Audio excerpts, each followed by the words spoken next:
ഞാൻ പരാതി കൊടുത്തിരിക്കുന്നത് ഉറിയടിയുടെ സംവിധായകൻ സുധീഷ് ശങ്കറിനെതിരെ ആണ്. അപ്പോൾ അത് സംഭവിച്ചതെന്ന് വെച്ചാൽ ഉറിയടിയുടെ ലൊക്കേഷനിൽ വെച്ചിട്ടായിരുന്നു. അപ്പോൾ എന്നെ വിളിച്ചിട്ടുണ്ടായിരുന്നു, ആ സിനിമയിൽ ഒരു പാട്ട് സീനിലേക്ക് എന്നെ വിളിച്ചിട്ടുണ്ടായിരുന്നു. അത് വിളിച്ചത് പ്രൊഡക്ഷൻ കൺട്രോളറായ ഷാനുവാണ് എന്നെ വിളിച്ചത്. അപ്പം അവിടെ വെച്ചിട്ടാണ് ഇദ്ദേഹത്തിനെ ഞാൻ പരിചയപ്പെടുന്നത്. അപ്പം അദ്ദേഹം പറഞ്ഞു, ഇത് വലിയ ശ്രദ്ധിക്കപ്പെടുന്ന വേഷമല്ല, ഞങ്ങളൊരു സീരിയൽ തുടങ്ങുന്നുണ്ട്, അതിലേക്ക് ഓഡിഷൻ അയക്കൂ എന്ന് പറഞ്ഞു. അപ്പം അങ്ങനെ ഇദ്ദേഹം പറഞ്ഞു. അങ്ങനെയാണ് ഞാൻ ഓഡീഷന് പോണത്. ഓഡീഷന് പോകുമ്പോഴത്തേക്ക് അപ്പോൾ ഷാനു എന്നെ വിളിച്ച് പറഞ്ഞു, മ്യൂസിയത്തിൻ്റെ ബാക്കിലാണ്, അവിടെ വരൂ, സമയം ഫിക്സ് ചെയ്ത് പറഞ്ഞു. ഞാൻ അവിടെ ചെന്നതിന് ശേഷമാണ് മനസ്സിലാക്കുന്നത് ഇത് ഭയങ്കര പ്ലാൻഡ് ആണെന്നും വേറെ ആരും ഓഡീഷന് വന്നിട്ടില്ല എന്നും മനസ്സിലാക്കാം. അപ്പോൾ ഷാനു പറഞ്ഞു സംസാരിക്കൂ എന്ന് പറഞ്ഞു. അങ്ങനെ ഞാൻ മുറിയിലേക്ക് ചെന്നപ്പോൾ അദ്ദേഹം കഥയെക്കുറിച്ചൊക്കെ സംസാരിക്കുന്നുണ്ട്. ഇന്ന ക്യാരക്ടർ ഇന്ന ആളുകളാണ് ചെയ്യുന്നതെന്നൊക്കെ പറയുന്നുണ്ട്. അപ്പം ഞാൻ പറഞ്ഞു, സാറേ എനിക്ക് ഏത് വേഷമാണ് തരുന്നതെന്ന് ചോദിച്ചു. അപ്പോഴും പുള്ളിക്കാരൻ പറഞ്ഞു, ഓക്കെ പറയാം, അതിന് കുറച്ച് ഡിമാൻഡ്സ് ഒക്കെ ഉണ്ടെന്ന് പറഞ്ഞു. അപ്പോൾ ഞാൻ പറഞ്ഞു, സാറേ അതെന്താ, അത് അഡ്ജസ്റ്റ്മെൻ്റ് ഉണ്ടാവും, എങ്കിൽ മാത്രമേ ക്യാരക്ടർ കിട്ടൂ, പിന്നെ താരം ഒന്നുകൊണ്ട് പേടിക്കണ്ട, താരെ ഞാൻ ഹിറ്റാക്കി തന്നിരിക്കും ഇങ്ങനെ പറഞ്ഞു. ഞാൻ പറഞ്ഞു, സാറേ അങ്ങനെ ഒരു അഡ്ജസ്റ്റ്മെൻറ്റ് നടത്തി അങ്ങനെ ഒരു പ്രശസ്തി എനിക്ക് വേണ്ടാന്ന് ഞാൻ വളരെ ഓപ്പണായിട്ട് പറഞ്ഞു. അങ്ങനെ പുള്ളിക്കാരൻ ഡ്രിങ്ക്സ് കഴിച്ചിട്ടുണ്ട്. അപ്പോൾ പുള്ളിക്കാരൻ പറഞ്ഞു, അങ്ങനെ പുള്ളിക്കാരൻ എന്നെ കടന്നിങ്ങനെ പിടിച്ചപ്പോൾ ഞാൻ തട്ടി മാറ്റി.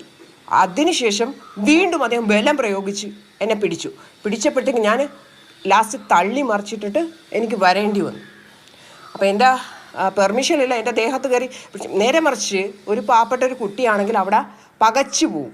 അപ്പം എനിക്ക് അത്രയും ധൈര്യമുള്ളത് കൊണ്ടും ആരോഗ്യമുള്ളത് കൊണ്ടും അദ്ദേഹത്തിനെ തള്ളിമറിച്ച് ഇട്ട് രക്ഷപ്പെടാൻ പറ്റി.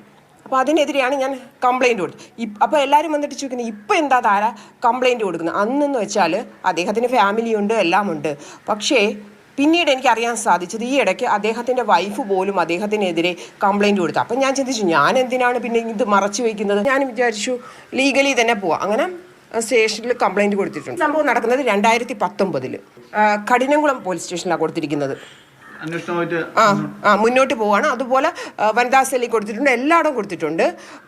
ഇവിടെ ഇപ്പോൾ ഒരു പ്രമുഖ ചാനലിൻ്റെ പേര് പറയുന്നില്ല, ബൈറ്റ് എടുത്തിട്ട് കഴിഞ്ഞ ദിവസം ബൈറ്റ് എടുത്തിട്ട് ആ ബൈറ്റ് ഇദ്ദേഹം വിളിച്ച് പറഞ്ഞ ബൈറ്റ് ടെലികാസ്റ്റ് ചെയ്യേണ്ടെന്ന് പറഞ്ഞു. അപ്പം അദ്ദേഹം എന്തുമാത്രം രാഷ്ട്രീയ സ്വാധീനം ഇതിന് പിറകെ നടത്തുന്നു നമുക്ക് മനസ്സിലാവുമല്ലോ. അപ്പോൾ അദ്ദേഹത്തിന് ഇതെങ്ങനെയെങ്കിലും ഒതുക്കി തീർക്കണം. അത് പേടിക്കുന്നത് അദ്ദേഹം ചെയ്തതുകൊണ്ടാണ് അദ്ദേഹം പേടിക്കുന്നത്. അപ്പോൾ മൊഴികൾ കൊടുക്കാൻ തയ്യാറായി. ഇപ്പം തന്നെ ഞാനിപ്പോൾ കംപ്ലയിൻറ്റ് കൊടുത്തതിനെ തുടർന്ന് ഹൗസ് ഓണറെ വിളിച്ചു, പ്രൊഡക്ഷൻ കൺട്രോളറെ വിളിച്ചു, എല്ലാ മൊഴി അവർ എടുത്തുകൊണ്ടിരിക്കുകയാണ്. എനിക്ക് നല്ല പ്രതീക്ഷയുണ്ട്. എന്തായാലും സത്യം എന്തായാലും തെളിയും, ഉറപ്പാണ്. പോലീസ് കേസ് എടുത്തിട്ടുണ്ട്, ഉറപ്പായിട്ടും സത്യം തെളിയും. ഇപ്പോൾ കഴിഞ്ഞ ദിവസമൊക്കെ ചാനലിൽ വന്നിട്ട്, യൂട്യൂബ് ചാനലിലൊക്കെ ഓരോരുത്തർ വന്നിട്ട് പിന്നെ ഇപ്പം ജയസൂര്യയെ കുറിച്ച് വരെ ഇങ്ങനെ വന്ന് പറഞ്ഞു. പക്ഷേ പൊടുന്നനെ അവർ കളം മാറ്റി ചവിട്ടുന്ന വേണ്ട. അപ്പം നമ്മളെ സംബന്ധിച്ച് അങ്ങനെയല്ല, കൃത്യമായ എവിഡൻസ് വെച്ചിട്ടാണ് നമ്മൾ സംസാരിക്കുന്നത്. i2i News, an eye for truth. i2i News subscribe ചെയ്തിട്ടില്ലാത്തവർ ഇപ്പോൾ തന്നെ സബ്സ്ക്രൈബ് ചെയ്യുക. നോട്ടിഫിക്കേഷൻ ലഭിക്കുവാൻ ബെൽ ബട്ടണും അമർത്തുക.